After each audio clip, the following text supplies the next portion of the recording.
ಈ 11 ಜನ ಮಕ್ಕಳುಗಳು ಸಾವು ಮುಂದೆ ಆಚರಿಸೋದಿಕ್ಕ ತುಂಬ ಬೇಜಾರಾಗುತ್ತೆ. ಎಷ್ಟೋ ವಿಡಿಯೋಗಳನ್ನ ನೋಡ್ತಾ ಇದ್ದೀನಿ, ಮಕ್ಕಳುಗಳು ಸಾವಾಗಿದೆ, ಅವ್ರ ತಂದೆ ತಾಯಿಗಳ ನೋವು ಆಕ್ರಂದನ ಮುಗ್ಲು ಮುಟ್ಟುತ್ತಾ ಇದೆ. ಒಬ್ಬರು ತಂದೆ ಆ ಸಮಾಧಿ ಮೇಲೆ ಅಳೋದಿದೆಯಲ್ಲ ನೋಡಿದ್ರೆ ಮನಸ್ಸಿಗೆ ತುಂಬ ಬೇಜಾರಾಗುತ್ತೆ, ತುಂಬ ಅಂದರೆ ತುಂಬ.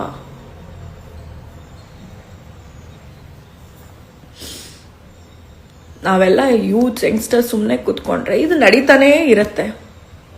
ನಾನು ವಿಡಿಯೋ ಮಾಡ್ತಿರೋ ಉದ್ದೇಶ ಇಷ್ಟೇ.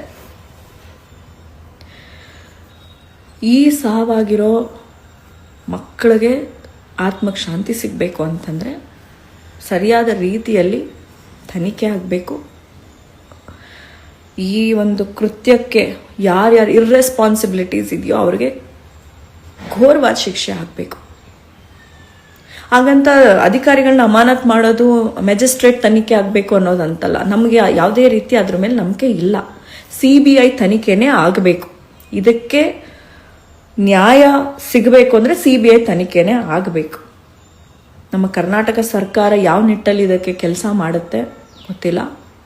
ಹೋಗಿರ್ತಕ್ಕಂಥ 11 ಜೀವಗಳು ಖಂಡಿತವಾಗ್ಲೂ ನಿಮ್ಮನೆ ಜೀವಗಳಲ್ಲ, ಕರ್ನಾಟಕದ ಮನೆ ಜೀವಗಳು, ಮುಂದಿನ ಪೀಳಿಗೆಯ ಯುವಕ ಯುವತಿಯರ ಜೀವ ಹೋಗಿರೋದು. ಅವ್ರ ಮನೆಗೆ